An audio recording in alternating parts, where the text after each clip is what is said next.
And as the last video was ending, we had an election in Korea and an election in Taiwan. Now, elections in Korea elected the Grand National Party. Damn, what the hell are all these nationalists in Korea? That's a pretty nasty amount of nationalists there, buddy. Kim is still emerging. And yeah, so that's the Western Outlook Conservative Party, I believe. Yeah, conservatism under Lee Hoi-jung, or I don't Korean, so yeah. And more importantly, the Kuomintang, Lien Chan, has triumphed in the elections in Taipei, clearly signaling that the will of the Taiwanese people is for closer integration with the great motherland and for the great unity of the Chinese, of the Chinese realm. So yeah, that does open up the possibilities of basically going down the one China policy, two systems, and down here opening up dialogue with the Vietnamese, opening up the free links once we have a good enough opinion with the Republic of China, but especially the fact that they're led by the Pan-Blue Coalition means that if their opinion of us is high enough, we can start the Cross-Strait Services Trade Agreement, which then leads us into the proposed roadmap to reunification. So basically there we have two choices. Either we can propose a roadmap to reunification, and that leads us into either peaceful coexistence, but that's not what we want, or backing of a coup to regain Taiwan peacefully, or the road to war, if for some reason we feel like we want to, murderify the Taiwanese. But that would be a really, really bad idea if we have proposed a roadmap to reunification, because basically the whole reason why attacking Taiwan is possible is because if you have taken the one system path and you have demanded an end to the Taiwan Relations Act, maybe the United States do not guarantee Taiwan anymore. And the Taiwan Relations Act is basically the act signed between the United States, or rather the legislation in the United States that was signed after the United States switched the diplomatic recognition from Taiwan to the People's Republic of China in the 1970s, with Richard Nixon, opening up relations with Beijing with his historic, nonsense. And the Taiwan Relations Act basically says, yeah, I know we officially recognize China and say that China owns Taiwan officially, but actually, which is a pretty common, I believe, phraseology among diplomatic lingo if you're honest about what you're doing, but actually, we can still deal with the Republic of China, in one way or another, and we're still gonna guarantee them against a military invasion. This was partly done through, dealing with the PRC, directly, bilaterally between the U.S. and China, but sometimes it was just simply done through arms sales to Taiwan, which is why Taiwan has a bunch of like F-16s and Patriot missiles and all these American weapons. And basically, yeah, you can, if you want to really invade the Taiwanese, that's what you should probably be doing. Taking the line, combating the traitors, which basically pushes the DPP to be superior, or rather, the DPP to have an edge in internal Taiwanese politics. But it also has the chance, I think the chance, maybe 100%, but I think a chance that the United States just, leaves it be. And yeah, I wonder what happens with the coup. But we're gonna, I guess, try to do the coup. Now, I also imagine that, we need the world tension to be high enough to justify on the Taiwanese, which is a bit of an issue. Now, the reason why I say that it's a bit of an issue is because, God damn it, that's kind of cancer. Is because, what was I about to say? Is because we have a cores on Taiwan, so I thought that maybe there was a different rule applying to them, but no. Okay, Kazakhstan election. Yet another one of our neighbors has an election, and that's, you know, pretty understandably a victory for Nursultan Nazarbayev. So keeping the emerging outlook, which is quite good for us. A new path for Myanmar. Okay, so that's the another one of the focus trees that has been released. And okay, so it looks like they've paved the way for civilian rule. So we are going to have a non-aligned Myanmar instead of a nationalist one, with more democratic.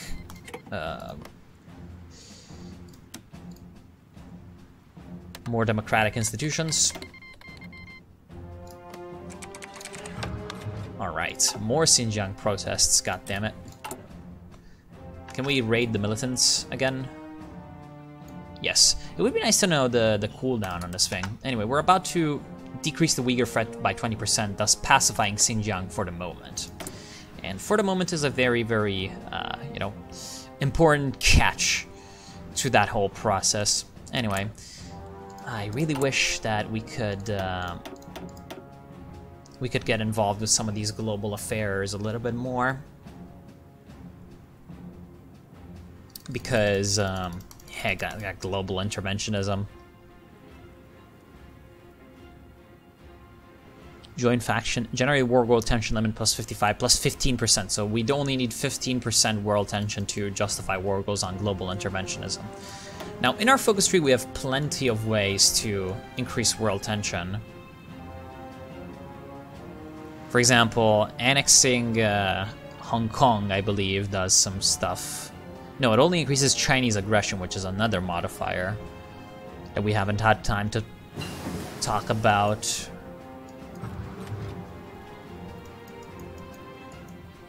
But like, for example, enforce the 9 dash line. Does it increase world tension? Doesn't look like it. Would the provoking clashes around here do that? Not sure.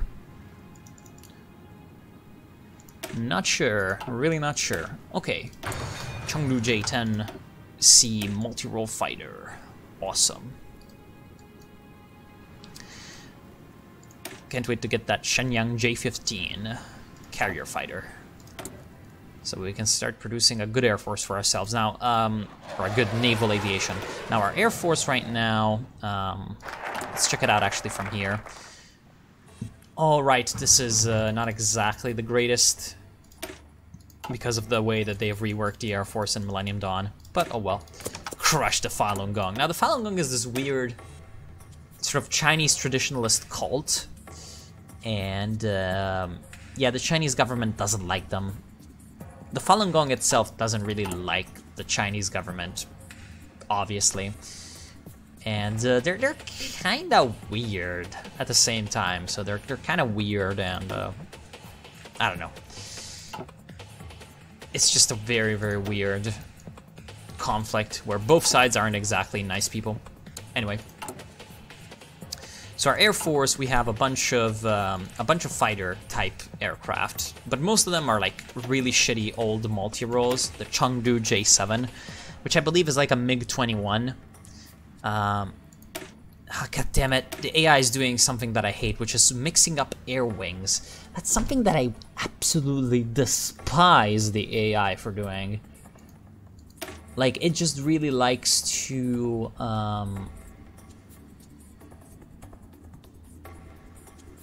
it just really likes to mix up aircraft types and certain wings.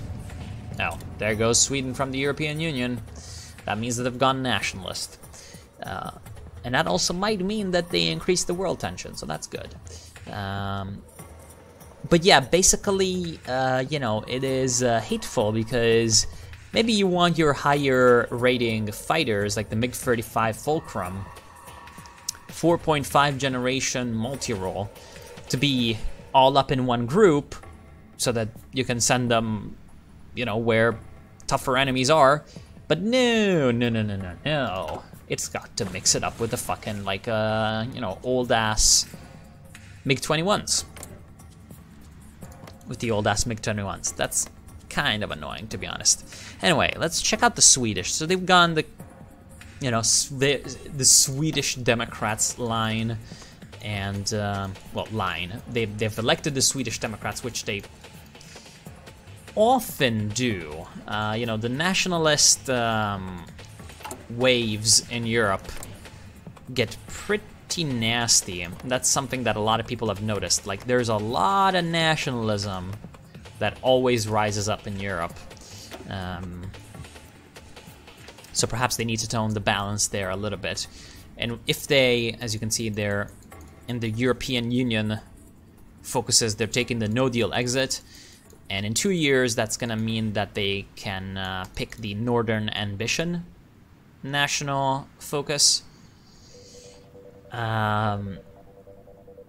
which leads to a bunch of nasty things, and eventually increases the world tension up by quite a bit, because out here, like, they get to attack Finland, and that raises world tension.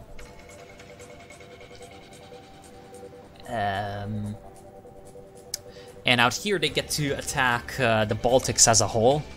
So that's obviously not the greatest thing ever for them. And I love the focus pro-Swedish video games with the Swedish Nazi line.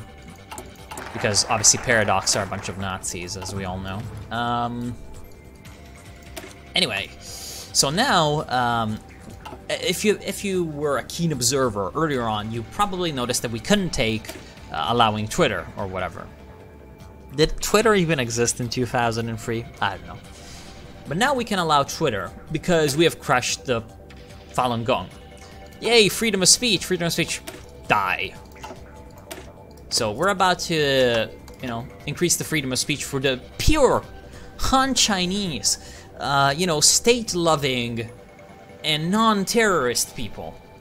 And we're about to crush everyone else, like the Turkestan Islamic Party, because taking the foreign social media is going to decrease our opinion with the Communist Party, and so we need to top them off. You know, we need to keep them happy, and if to do so we need to crush the Turkestan Islamic Party, then so be it. You know, we didn't want the Turkestan Islamic Party anyway. They're a bunch of cancer fag type people who just, you know, knife attack our people in the streets. And do you see all this shit we need to do in Xinjiang over here? Like, the Uyghur threat always rises up. We need to raid the militants. They're a bunch of terrorists, you know? Like, you know, like America. I know you hate terrorism. You do the global war on terror or whatever. Actually, are you doing it? Are you doing it? They're doing a bunch of economy. They're doing a bunch of economical stuff.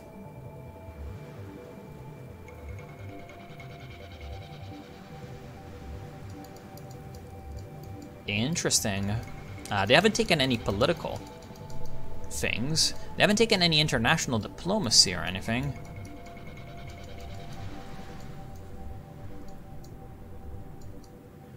Yo, is there no global war on terror branch somewhere?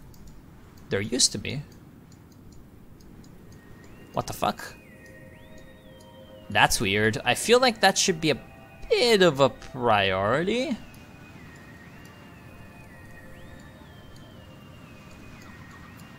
You know, the global war on terror. Kind of important. There's no way for them to invade Iraq.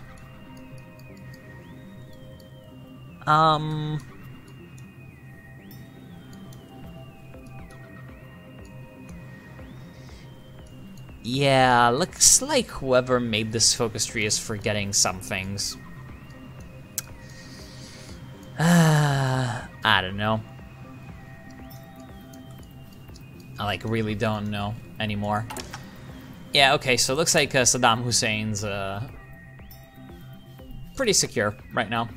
Anyway, America, you don't like terrorism. We don't like terrorism.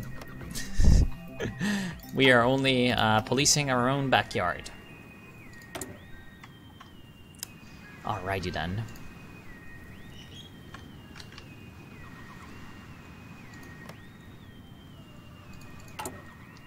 Okay. Decrease corruption, thanks. Very good, only widespread. And do we have... Oh, we're very close to actually being over the limit and being in the green when it comes to income. King Hakon's marriage. Ooh. They're encouraging Republican sentiment though, which might lead to Hakon's, eventual doom. And the rise of the Norwegian left.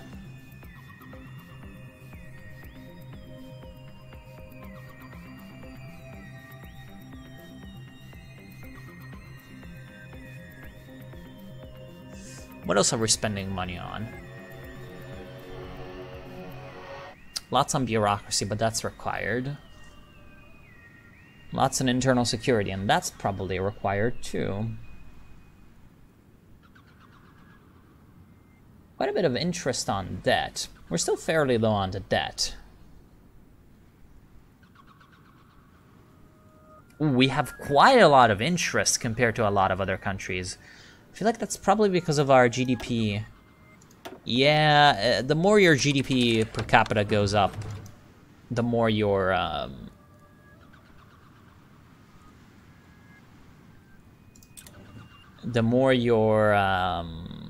interest rate goes down. So we should probably start to pay back some of this debt while our, GDP is so low.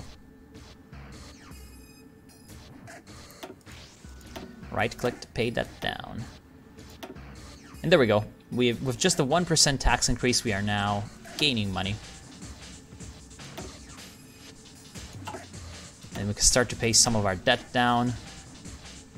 Once we reach a more normal region, where our interest rate is a little bit less taxing on our economy, we're actually going to be focusing more on the international investments, because international investments bring you money back instead of simply making you spend less.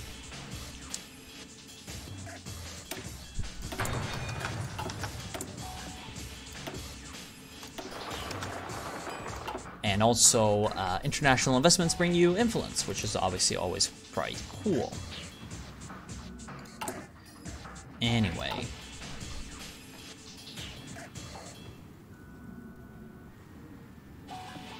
Yeah, I feel like right now we're in a spot where nothing really that interesting is going on, so I'm gonna be heading off a little bit, of course. Oh. Well, that is incredibly lucky. Twice in a row. We nailed a 60% chance twice in a row, and I believe myself to be insanely lucky. That should tell you something. Anyway, yeah, we've reached a point where I believe we don't really have that much interesting things going on, so yeah, I'll be seeing you in just a little bit whenever we are in a position where fun stuff is happening. So yeah, see you in a bit. Alright, so, I probably just blew your ears out with that. Anyway, a few years on, maybe like a year and a half or so since we left, our debt has gone up, but it's also gone down because of a bunch of weird shit that happened. We managed to increase our influence of Myanmar, thanks to their going bankrupt, essentially. Our influence is obviously still high with the Congo DR, but we really haven't gone in on, the international offensive yet. Now, the Islamic Republic of Iran has submitted an application for SCO membership status. What is that? SCO is the Shanghai Cooperation Organization, which we formed to get to emphasize political cooperation, which is gonna increase the opinion of the Communist Party cadre whenever we do crack down on the three evils and the first focus as well. So this is allowing us to proceed down the political reforms and questioning the 4 cardinal principles, aka the socialist path, the people's democratic dictatorship, the leadership of the CPC, and Mao Zedong fought. So basically, you know, the one party, or mostly one party, rule of the CPC. We're about to unchain the 8 democratic parties after that, because actually questioning the 4 cardinal principles does send you over into indifference once again. And yeah, then we're gonna need to prop up the CPC again through crushing the Turkestan Islamic Party.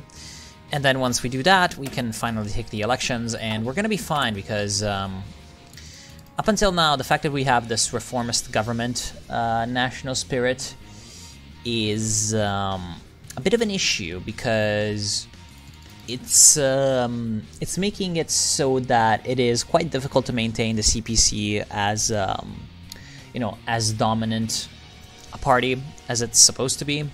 And so as you can see, the popularity has lowered by quite a bit. Now the whole Outlook's popularity is still pretty high, but unfortunately it seems like some of the support is going to other parties, such as the China Democratic League, which for some reason we cannot attack to consolidate support within the CPC. But yeah, we still should be way more, you know, than way more than capable of winning an election with that. And the reason why I would want to stay with the CPC and stay with emerging for quite some time is because like a lot of our focus tree, maybe not in the economy side, but yeah, okay, so here it's just Chinese influence, so it shouldn't matter really whose influence, which ideology we are, yeah, which ideology we are, like, associated with, but,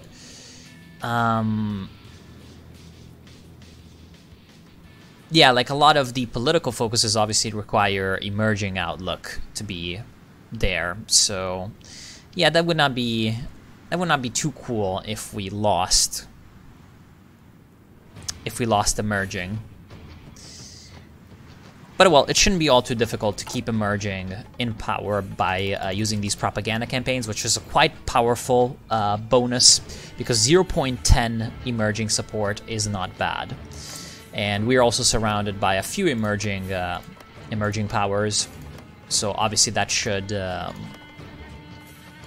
improve the political stability of our country by quite a bit. And once we actually have the option of going on, in fact, I should probably boost the emerging in Pakistan, just in case. It costs 1 political power per day though, and that's a lot, god damn it.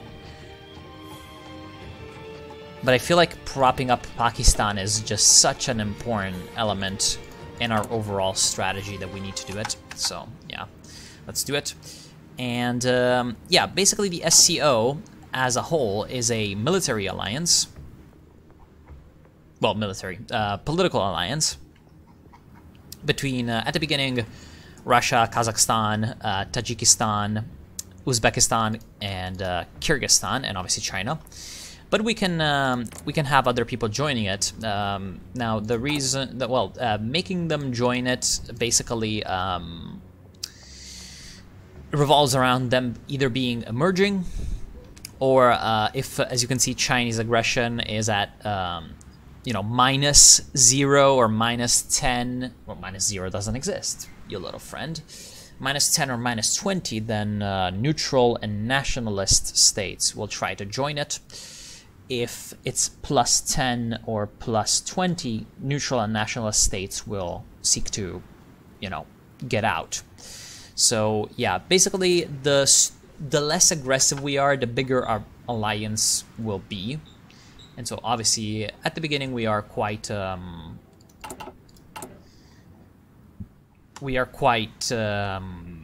know, incentivized to keep our Chinese aggression relatively low. And ooh, does not have SEO development assistance, does not have Chinese development assistance.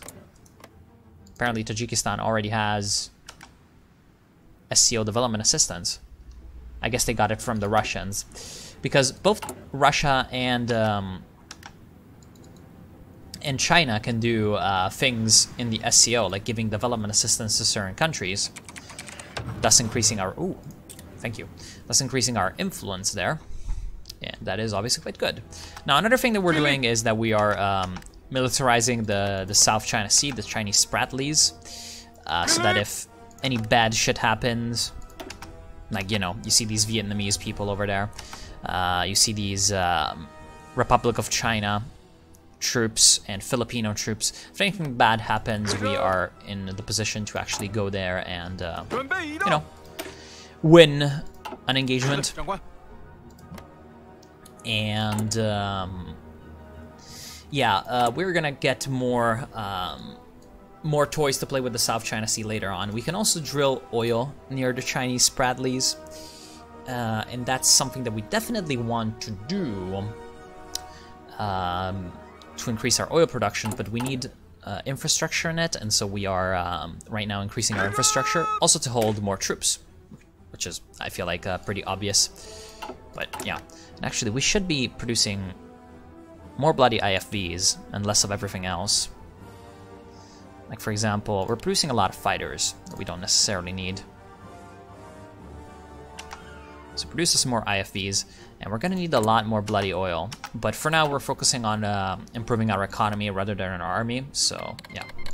There we go. And also the SCO gives the SCO joint exercises ability, just, which basically, let's see if I can find it. No, but basically it increases your army experience, so as you can see, that is quite good.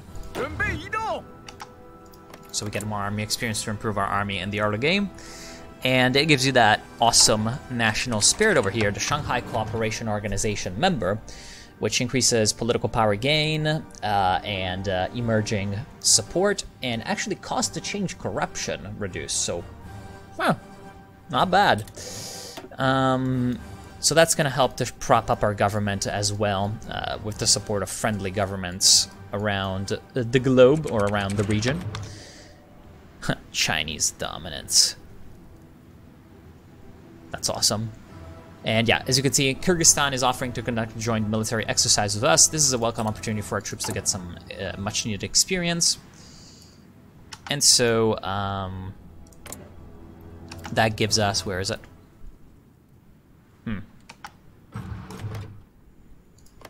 There we go. SCO joint exercises, plus 0.50 army experience daily. Do we have it? Yes, we do. Awesome. So that is going to be a pretty good thing for our army. In fact, I think it actually gives you a bit too much experience. That number should be toned down a little bit. Should definitely be toned down a little bit. Now, news around the world, nothing really all that smashing. Like, Sweden is doing their thing still, but, like, no one else is doing weird stuff. Like, France is going with the Liberté branch of the focus tree, which means that they're democratic. Imperial dockyards? What the hell? Interesting. Imperial, and I think that's just, yeah, like, you know, overseas British territories. They're not doing anything particularly weird yet. Russia, I mean, yeah, the obvious stuff with Russia. No real strange things going on.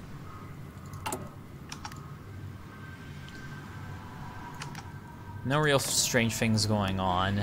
And, yeah, propping up Pakistan is going to definitely help out the Pakistan Muslim League. And, secure our ally. There we go. Question the 4 cardinal principles. This whole democracy stuff is going to make the game a little bit harder, which is obviously a very, very cool thing. Ooh. Aung San Suu Kyi released. So that's Myanmar getting ready to sort of change government. You know, as long as they don't deal with our pretty significant interests in the country, then we're pretty fine. Oh, and we can drill for oil near Chinese Spratlys, which... Okay, there we go. Which is going to cost $2.5 billion, but it's going to have quite the return in more oil for our country. And also the SCO can have this happen. So the development assistance, which gives 10% construction speed. Oh, and also this should be increasing the Russian Federation's influence within our country, which indirectly increases emerging support. In fact, we should probably combat foreign influence so that the United States' influence goes down, and so that the Western outlook influence decreases, because the Western, or rather the fact that the United States has a higher,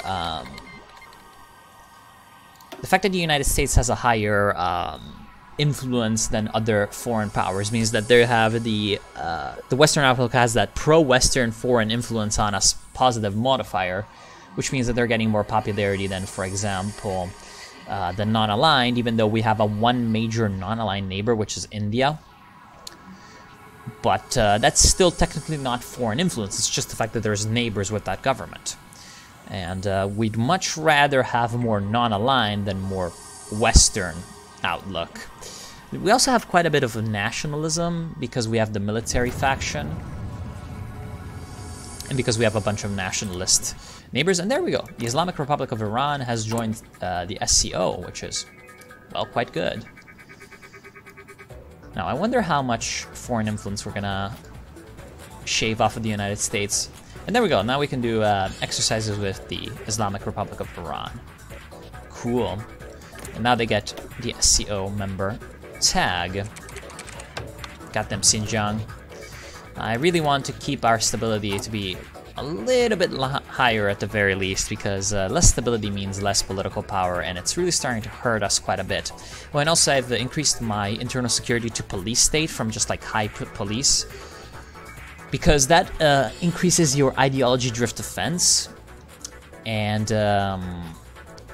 that obviously means that less people are going to be switching over from the Communist Party to other people. There we go. Doesn't look like it's actually combated much foreign influence at all.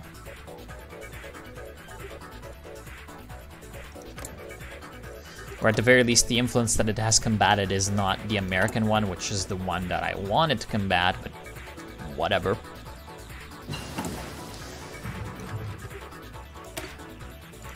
There we go. We definitely want to research that self-propelled AA. And with that, I believe I shall end this second episode. The next time, we are going to be declaring our first elections. Democracy with Chinese characteristics is going to be around, and hopefully we can keep the CCP.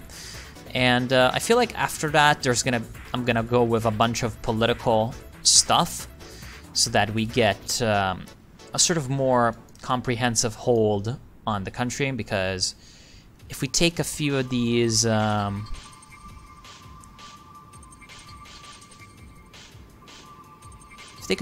things, doesn't it help your... it does help emerging out a little bit, but not that much.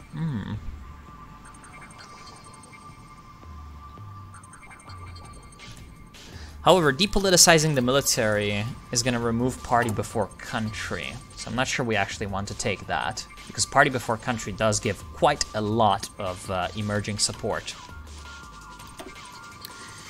But well, we're gonna want to get involved with the succession question and the stuff, and get some political focuses done before they disappear or whatever. And after that, the world's ours for the taking or whatever. So yeah, we're gonna be making sure that the dragon rises again. So I want to thank you all for watching. Hope you've enjoyed. I'll see you soon, and have a good one.